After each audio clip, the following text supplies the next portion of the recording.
नमस्कार मंडळी, मी संकेत नलवडे. नमस्कार मंडळी, मी राम जाधव. आपण आज चौथ्या दिवसाबद्दल बोलणार आहोत. त्याला पावसा म्हणतात. पावसाचा दिवस. आणि एक लक्षात ठेवा, आपण नवीन लोकेशनला आलोय. सगळे देव एकत्र आहेत, कोणते आहेत काय माहीत नाही, पण आपल्याला छान वाटलं म्हणून या लोकेशनला आपण बनवतो. तर पहिला आम्ही आपला नमस्कार करतो. नमस्कार सर्व देवांनो. आणि आपला पुढील या दिवशी मित्रांनो काय केलं जायचं संकेत थोडक्यात तुम्हाला सांगतो. तर या दिवशी काय, आपण तिसऱ्या दिवशी गौरी आणलेच आहे.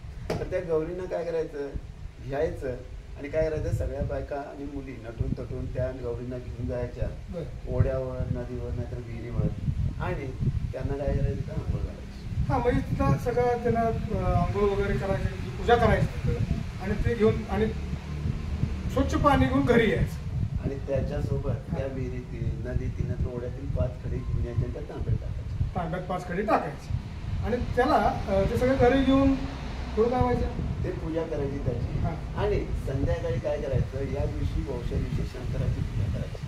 हां, म्हणजे तांब्यात तांदूळ वगैरे टाकून त्याची पूजा व्हायची. बरोबर. आणि या दिवशी खास पुरणपोळीचा प्रसाद करायचा. हे महत्त्वाचं आहे. पुरणपोळीचा प्रसाद त्या दिवशी असायचा. आणि या दिवशी रात्री सगळ्यांच्या घरी भजन, सोंगी भजन, पहिली सोंगी भजन माहिती, सोंगी भजन असायचं बघा, मोठे कार्यक्रम चालायचे.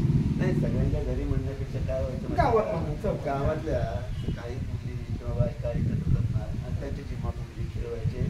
आणि ही जी पुरुष मंडळी आहेत ते एकत्र जमायचे आणि काही ठिकाणी पोवाडा, काही ठिकाणी सोंगी भजन. अच्छा, म्हणजे शायरी, शेरोशायरी सारखा आता जे आपण शेरशायरी म्हणते तर मला पवाडा असायचा, पवाडा चालायचा. हे सगळं चालत आणि रात्री उशीरपर्यंत कार्यक्रम चालायचा. त्यानिमित्ताने सगळे एकत्र भेट व्हायचे आणि एकत्र सगळं काहीतरी साजरा केला जायचा कार्यक्रम. हा चौथा दिवस वौसा ह्या नावानं साजरा व्हायचा. आणि खूप चांगला आनंदामध्ये सगळं आनंदाचं वातावरण वगैरे असायचं मस्त. आणि तर आरती तर सकाळ संध्याकाळ व्हायची, ती नेहमीप्रमाणे व्हायची, त्याचा काय वाद. ठीक आहे. तर मंडळी, पुढच्या व्हिडिओमध्ये आम्ही तुम्हाला गणपती विसर्जनाबद्दल बोलणार आहोत. म्हणजे कुठलं, गौरी गणपती विसर्जन. तो 5वा दिवस असा. 5वा दिवस. तर नमस्कार. नमस्कार मंडळी.